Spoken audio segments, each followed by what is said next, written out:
Hunger doesn't care about your zip code. No. Hunger doesn't care what your neighborhood is. And it could be anybody. Yeah, I mean, absolutely. The stories you're telling about Yeah. folks with health challenges, a medical event, a job, a job situation, loss, anything. there's many things that can impact that. So we've said too to people, most people are one crisis away from needing food access because they can't afford to put it, in the grocery cart.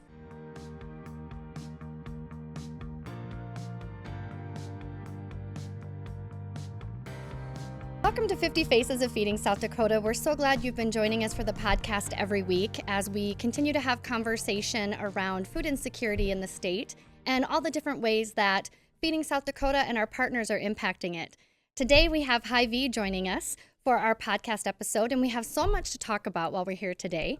So I'm going to start by turning it over to Ivy, who is the Director of Strategic Communications for Hy-Vee. Welcome. Thanks, Stacey. It's Thanks great to for be coming. here. Yeah. So tell us a little bit about your work with Hy-Vee. Yeah, I'm part of the communications team at the Hy-Vee corporate office over in West Des Moines.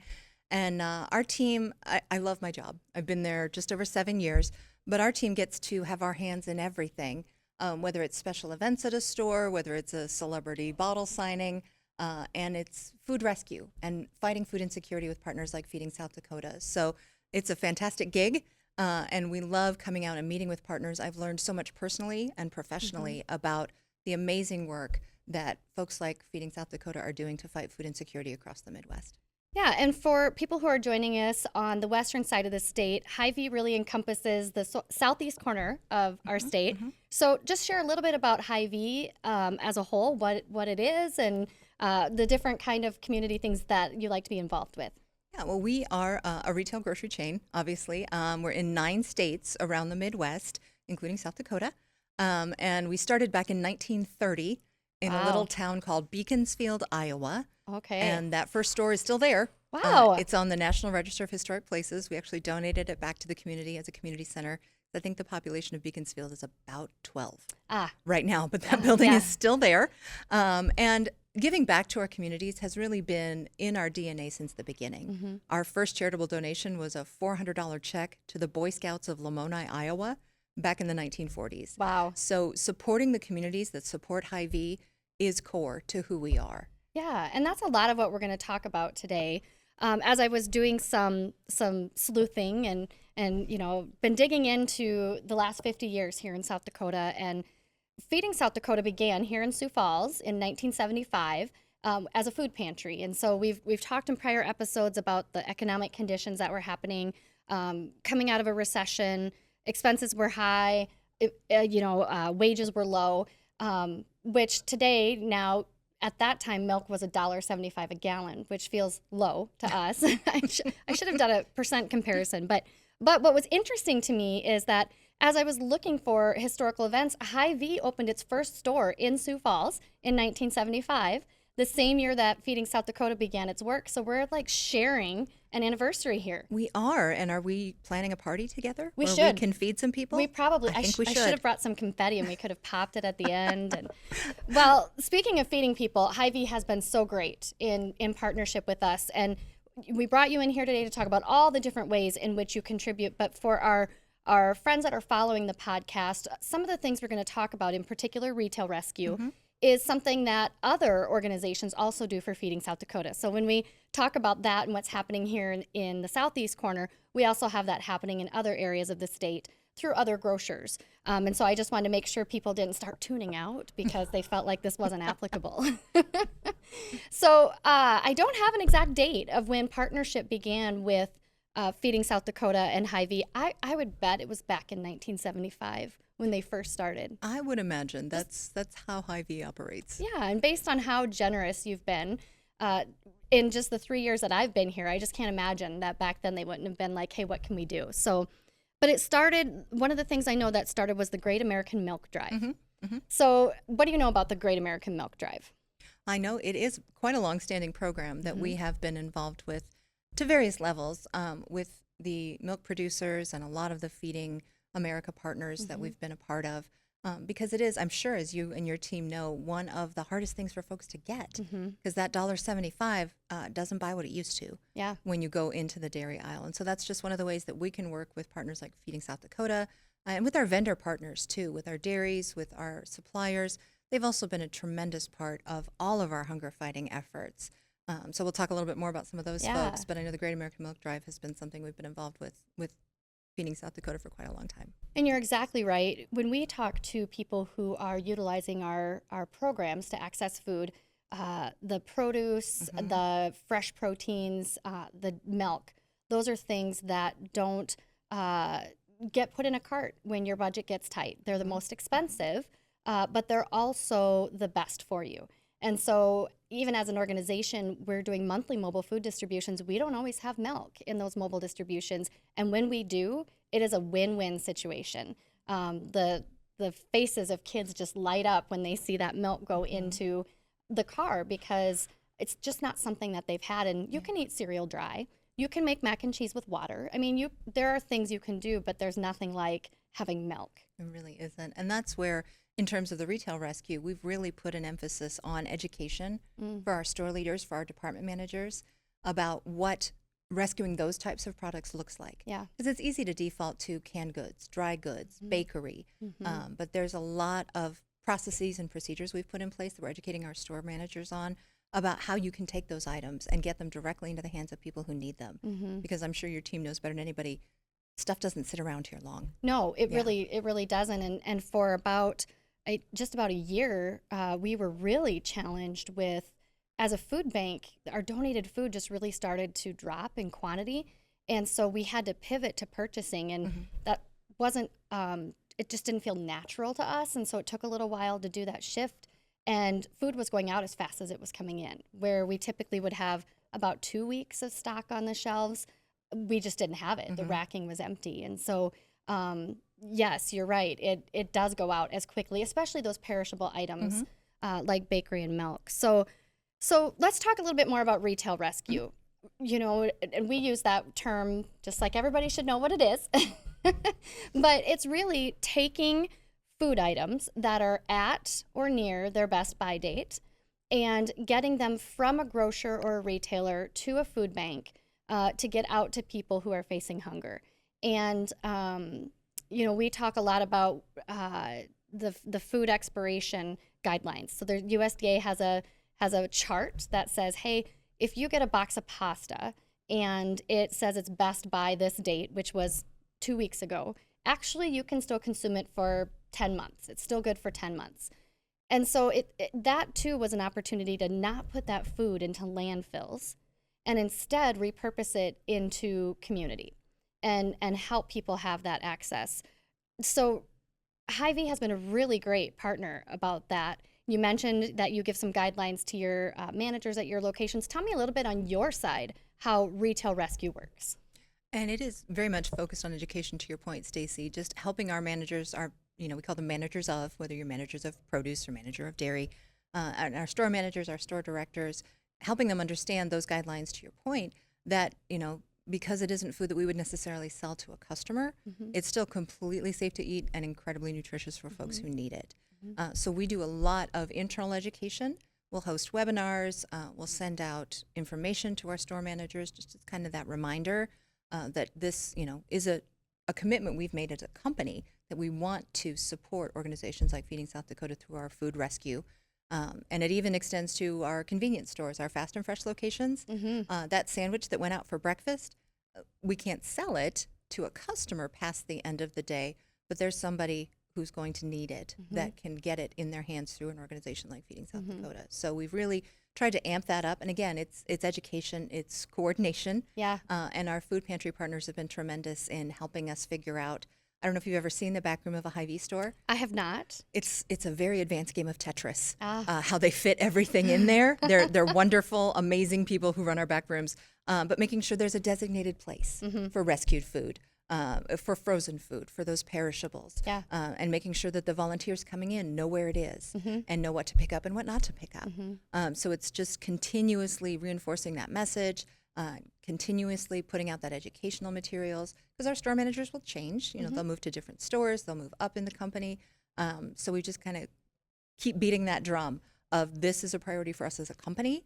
So here's how you can help make that work for your community. And on our side, we actually have a team member dedicated strictly to that retail rescue who goes out every day and picks up from a variety of locations. So it might not be every Tuesday he's at every Hy-Vee, but it might be every day of the week he's at one or two of the Hy-Vee locations in Sioux Falls. And then we also do some pass-through. So in Brookings, the food might go straight to one of our partners instead of us picking it up and getting it through to a partner. And then we turn around and put that food on our menu for our agencies. So our community partners, the food banks, the hot meal sites, the shelters and after-school programs who access our menu as a partner of Feeding South Dakota are able to go in and find those items. And because they're donated, they're 18 cents a pound. So when we can have milk at 18 cents a pound, or even the canned vegetables, that is an incredible savings for that partner to be able to put that food into their work that they're doing. Yeah, and that's really something I've learned personally, and we've learned as a department, the tremendous network that Feeding America Food Banks have created. Folks like your staff, like other food rescue, staff members that are able to come into our stores and educate and help us build up those relationships. Right. It's incredible, the work that you folks are doing that we're learning about and hopefully supporting. Yeah. We actually got a phone call the other day. Somebody got transferred to me and they said, hey, I'm looking to serve a meal. Like, we're a volunteer organization. We're going to serve a meal, and we need about 9 dozen buns. And I called Hy-Vee and said, hey, could we get some of your buns that are past date to utilize to serve this group of people? And they said, oh, we give it all to Feeding South Dakota. And so did you check your caller ID, sir? That is where I am calling from. So he called me and he said, can you help that? Can you help me? Can you go get those? And I said, it's a little more complicated than that, because as a food bank, we do have rules and regulations about how our food goes out, which I'm sure you do as grocers too. But we have rules and regulations, so we can't just let anybody come up and get the food. Part of it is we have to be able to track where it goes so that we know, if anything happens to come up, a recall or things like that, we know where that food went. So, but I thought it was, I sort of was like, yes, they do donate to Feeding South Dakota. And we have a lot of people waiting for those buns. So I also then kind of wanted to just buy them for them, but I didn't. So, the retail rescue through Hy-Vee has, in the lifespan of the partnership, brought in about 6.2 million pounds of food just here to Feeding South Dakota in the southeast corner of the state. And that's incredible. It truly is incredible. So how many folks would that touch at that number? Yeah, so that's a really good question. So we typically say about every 1.2 pounds equals a meal. And I say that loosely. When I say equals a meal, what we put out into communities are the groceries to make a meal. Yes, so our hope is through our programs and our partners, people can pick up, the things that they need, the vegetable, the spaghetti sauce, the noodles, and maybe they just need to add ground hamburger that they can purchase with a SNAP card, or that type of thing. So I can't do that math that fast. And math is not my strong suit either, Stacey. That wasn't fair to you. We'll have to come back later. At least 5 million South Dakotans Absolutely have benefited. Yeah, Excellent. and right now, through our mobile food distribution program in the entire state, we are serving 10,500 families every month.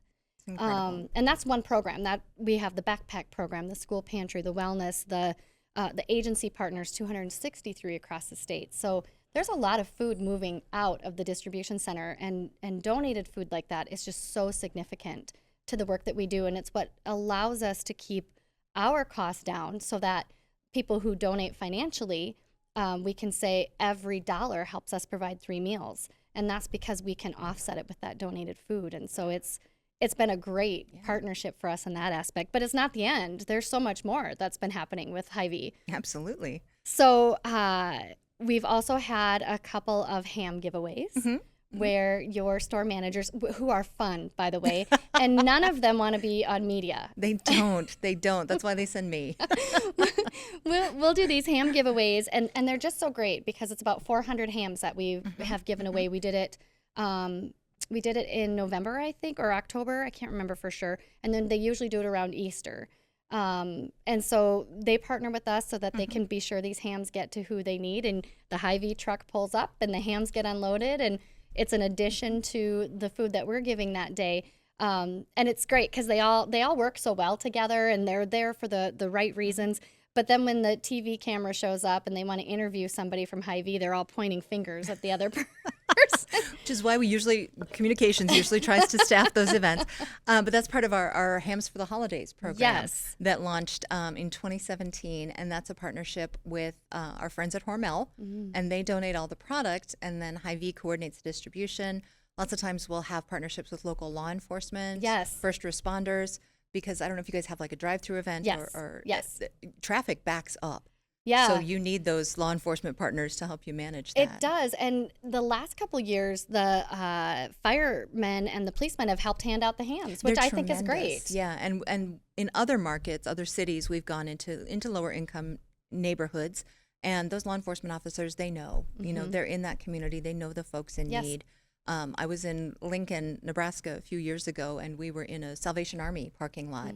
And I was with the police officers just going door to door. There was a daycare center next door. We were handing them out to parents as Yeah. they picked up their kids. Yeah. It's a tremendous partnership. And despite the weather, because it's usually December in the Midwest, it's one of my favorite things to do because our folks, they really love interacting with their customers and helping their communities. Well, and I think it's a follow through, right? I mean, you're talking about retail rescue. We're going to talk about a couple other ways, but your managers are hearing all the ways in which Hy-Vee is contributing, and it gets them out from the building and actually seeing the impact. And I shared this with your team last year when I was there, but I was at the last giveaway, and we have people that will drive through, and we have people that will just walk up.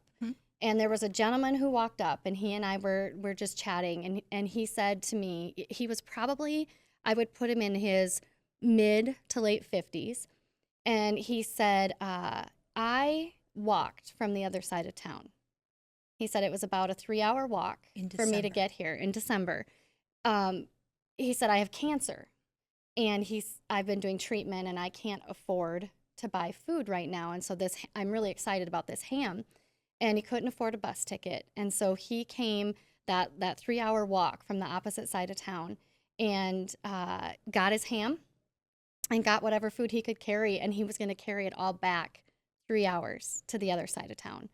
And I shared that with your team because I think there's just a real big need for people to understand the lengths in which people will go for food access, and that hunger is a very real thing. And how many of us walk through the grocery store and don't think twice about putting a ham in our cart? But it's that meaningful to people in this community for a variety of reasons. It might be inability to get employed, but we see a lot of people who are impacted by illness that will come in and talk about why this food is so important. Whether there was a gentleman who came to me about 2 months ago at a mobile and said, I want you to know I was able to bring my insulin level down because I can come here and get food to eat a healthier diet. I can't afford that food, but I can get it here, and I've been able to drop that down and not have to take medication. And then there's another gal who at one a couple years ago, I'll tell you what, when these distributions start and is driving, you don't stop that for anything. No, ma'am. No, ma'am. Not at all. But she stopped her car, and the volunteers were up there waving her on, but she stopped her car and she said, I just want to say thank you because I'm being treated with chemotherapy, and because of this food I can get, I'm strong enough for those treatments. And it really is impactful when you can get right there and interact with people and understand how important that food is. And that's why conversations like this, I think, are so important, and the work that we're doing as a communications team to help people understand just how prevalent food insecurity is. One thing we've started saying in our department is hunger doesn't care about your zip code. No. The places, I live in the Des Moines area, and the places where you don't assume people are struggling with access to food, they are. Hunger doesn't care about your zip code. No. Hunger doesn't care what your neighborhood is. And it could be anybody. Yeah. I mean, absolutely. The stories you're telling about folks with health challenges, a medical event, a job, a job situation, loss, anything. There's many things that can impact that. So we've said too to people, most people are one crisis away from needing food access because they can't afford to put it, in the grocery cart. I tell our store directors, I grew up on a farm. I'm an Iowa girl. And there was always, we raised hogs. There was always meat in the freezer. And Mom had a garden. And for a lot of people, there's nothing in the freezer. There's no freezer. There's no backup plan. And there's no place to garden. And so that takes that ability away. You're exactly right. And I share that because I go into to Hy-Vee and I do my shopping and I do my self-checkout and I get there and I get done and I have this opportunity quite often, to round up to the food bank. Now, near and dear to my heart, right? You're hitting yes every time, Stacey. Yes. I don't care if it's 97 cents or 8 cents. I'm rounding up. But part of that is because, one, the stories I've told you. Like, I see how important it is to get food out into our communities for people facing hunger. But two, I also know how impactful my rounding up just to the nearest dollar can be when it's combined with everybody else's rounding up. How many people did it in that minute, that hour, across every store in the region, and then how that comes to impact the food bank has been very instrumental. And we'll get to that because I don't want to do a spoiler, but but Register Roundup is a very easy way for people to contribute.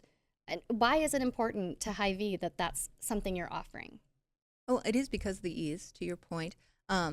Because folks are just there at the self-checkout or they're there with their cashier. And, the stats that you've cited before, how those individual contributions all add up to really make a difference to someone. And it's super easy for our customers. It's right there. You're probably not going to feel that 7-8 cents. Right. But you look at the volume of customers that go through Hy-Vee. We have 550 retail locations around the Midwest. If every customer who shopped every one of those stores gave 5 cents, that makes an incredible difference. And it is because of our retail footprint, the scale that we're able to bring to this hunger fighting effort. And we figured out that Register Roundups are a super easy way for folks to connect with an issue and be able to help, when they might not necessarily know how to support Feeding South Dakota directly. Here's an easy way you can do that. So we've been able to do that with folks like the Red Cross, with the folks at JDRF. I think they're T1D now, who are fighting against type 1 diabetes. It's just a great way to bring some visibility to folks who need that financial support. Is there, I just have to know, behind the scenes, you can tell me, is there like a competition between stores on who can do the best at the Roundup?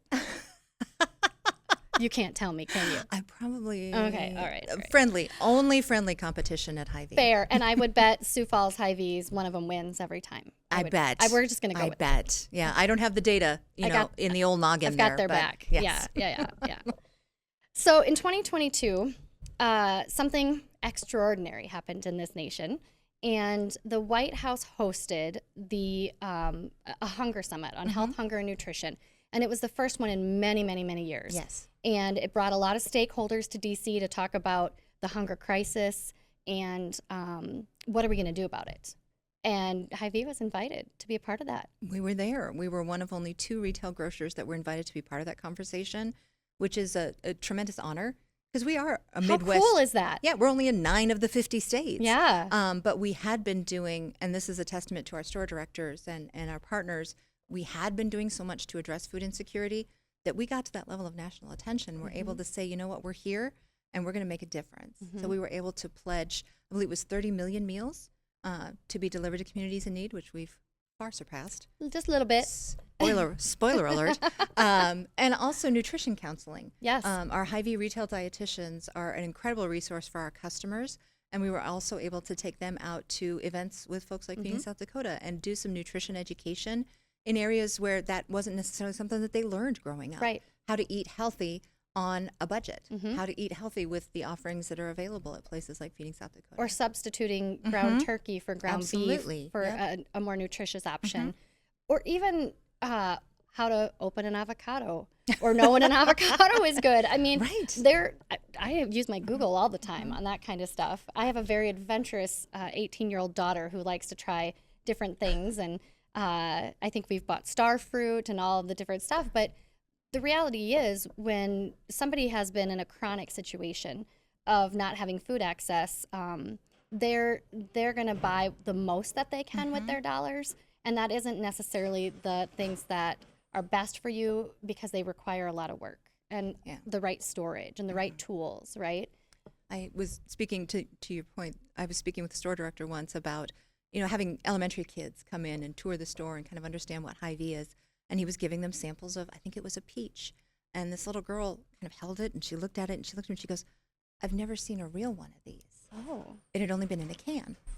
And so he thought, man, let's get these kids in here. Let's get our dietitians into schools to help them understand, hey, they're both good, but this is the difference between fresh and canned and frozen, and help those kids understand. But to see his face, obviously this was a 20-year-old story. Yeah. And it had made such an impact on him, her going, I've never seen a real one. Yeah, it's humbling. It truly is. That is the one thing I've really taken away from this work is how humbling it is to understand, to truly understand the intricacies. And grocers are a big picture of this in a variety of ways, but a whole another topic for another podcast is the rural hunger. Absolutely. And grocery stores in rural communities where prices are higher because it costs more to get the food there, one. But also, if they don't stay supported in those small communities, they're going to close. And now we've just exacerbated the situation. Now we have even greater lack of access in those communities. And so it's really important that grocers are a part of this conversation and a part of the solutioning that we do, because we have to work together. It is such a complex problem because it's grocers, it's nonprofits, it's legislators, it's infrastructure. There's just everybody's got to come to the table. It's communities who want to be invested in truly ending this and setting the next generation up for success. And I don't want to say this ages me because I don't know if that's the right way to say it, but my kids were in elementary school during the Obama administration, and they were not fans of Michelle Obama because she brought into the school lunch a shift in the types of food and the amount of ketchup that could be served. And I look at that and I think at the time my kids were very frustrated. But now I have an 18-year-old daughter who probably eats the healthiest out of anybody in our family. And I really credit that to the education and the exposure that she received to the right foods at the right time. So she knows how to balance her diet to stay in a healthy, physical and mental state, and how important that is to her education and her future ability to thrive. And so seeing the peach for the first time just really made me think of that. It is that exposure and that education. Yep. And it's never too late for that. No, absolutely not. No, I learn something from our dietitians every time I talk to them. Yeah, I probably would too. I would not want to invite one into my home to look at my covers. I'm not saying I do that either, Stacey, but every time I talk to them in a store. Yes. So the other thing I notice when I go into Hy-Vee stores is you'll have within your aisles, like let's say the cereal aisle, there'll be a whole section of Hy-Vee cereals with this big sign that says, when you purchase this product, we help fight hunger. Tell me a little bit more about that. Yeah, the cereals are part of our one-step product lines. And as you walk around your Hy-Vee store, you'll see like our Hy-Vee bottled water. Every time you buy Hy-Vee branded bottled water, you're contributing toward clean water projects around the world. We've partnered with an organization called Blessman International, as well as various Rotary clubs, and we dig wells and provide clean water to communities that didn't have access to it before. Our Hy-Vee paper products, every time you buy paper towels, napkins, toilet paper, you're helping support the Arbor Day Foundation and reforestation. We've got a tree planting coming up. Don't quote me on this, but I believe it's in Cedar Rapids. Or we've done one recently after the derecho that hit in 2020. Oh, sure. They lost a tremendous amount of their tree cover, so we're helping to restore that. And our Hy-Vee potatoes help support community gardens. We've planted more than 700 community gardens around our trade territory. And then the One Step cereal supports an organization based in Des Moines called Meals from the Heartland. And they pack shelf-stable meal packs that go literally all over the world. Nice. And we've provided more than 20 million meals around the world through the purchase of Hy-Vee One Step cereals. We started that program, I believe, in 2011, and that's the impact that we've been able to make. And we were able to take some of our corporate office employees over there just before Christmas, and we all packed meals together. And those go, again, overseas, but they go a lot to folks in need here domestically as well. Well, and it again just brings back the point of multiple causes of food insecurity and the multiple ways and people that are working together to really bring an end to this, which I always say our mission to end hunger in South Dakota feels so lofty, like such a big deal, especially when the last food insecurity numbers that came out saw this huge spike in the number of people who are food insecure. And so some days you can kind of feel like, oh, are we ever going to get there? But it's so just like reinflates me to hear about the work that other people are doing, because you don't feel alone in the work. Yeah. You know that other people see the need and are doing what they can with what they have to make that solution. That leads me to the big thing that is happening right now with Hy-Vee as a whole.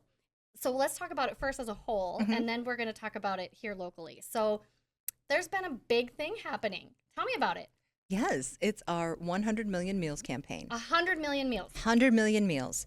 Speaking of, ending hunger as a lofty that's goal. A lot. When our CEO said, I want to raise 100 million meals across all 9 of our states, we thought, okay. Yeah. But we had been working on food insecurity efforts, always. Like I said, it's part of Hy-Vee's DNA. But it really came into sharp relief for us during the pandemic because we had suppliers coming to us saying, I have all these vegetables. Yes. Restaurants are not open. Yes. Can you get these to people? And we have trucks. We have people. We were able to set up big distribution events in the parking lot at Arrowhead Stadium and in all these places. But we thought, and seeing the need. Yes. Like you said, all the stories you've shared, those stories make such a difference because it's these people right in front of you that are so happy to get a bag of oranges. Absolutely. So we thought a gallon of milk. We thought there's got to be something we can do. And so we were partnering with a lot of local organizations. We had this campaign called Food Bank Fridays, where every dollar donated on a Friday would go to your local food bank. And we thought we can do more. And that was the origin of the 100 Million Meals campaign. So we've launched it 20 months ago with register roundups, with food rescue, with contributions from vendors, folks like Hormel, other vendor partners that have just been tremendous in donating product as well as money. Pepsi, Coca-Cola, they've all helped contribute to this goal. And I am delighted to announce, live on the Feeding South Dakota podcast, we have raised enough in money and in food to provide 102 million meals. That's incredible. Yeah. I think that deserves a round of applause. Yes. Well done. Away from the microphone. Probably. That's incredible because, back to wow, that feels like a lot. But I just really am enamored with you talking so much about your vendors and how much they have contributed, that you have the ability to pick up the phone or send an email and say, hey, here's where we're at, and do you want to be a part of this? And they're all in. They really are. We are tremendously grateful. I was on a panel last summer, the Iowa Hunger Summit, put on by the World Food Prize, with our partner at Hormel, a gentleman named Chris, and we were talking about hams for the holidays. And I said, well, Chris, what are we going to do? And he looked at me, he said, we'll take care of you guys. And they did. They came through. It may not always be the same amount, but we know we have partners who are just as dedicated as we are to fighting hunger. They do great things in their hometown with Spam. But they're committed to their hometown. In Austin, Minnesota, they've got a whole campaign addressing hunger there in Austin. It's an issue that, especially when you're in the food industry, what this means to people, what this means to our customers. So we're tremendously grateful for their partnership. And I think that's great that your vision goes beyond your profit and loss as a business. It goes beyond all the intricacies of running a for-profit and making sure that you're generating the revenue you need to stay in a community. It goes into how can we do that and more, and give back, and make sure people who aren't coming in to buy food, or maybe come in and they're buying $50 a month because that's what they have, are going to get the food that they need, because they could be the future employees of Hy-Vee or any business or organization in our communities. And if they're not able to meet those basic needs, how are they going to get to a place where they can succeed in the next area of life and the next area of life? So I think it's great that Hy-Vee has that broad vision. So let's talk about the impact here locally of this campaign. We've talked about some ways in which Hy-Vee has been doing that work over the last several months. So what's it look like? What's it look like here in South Dakota? Yeah. Well, thanks to the incredible generosity of our customers here in South Dakota, we're able to present Feeding South Dakota with a check for $468,000.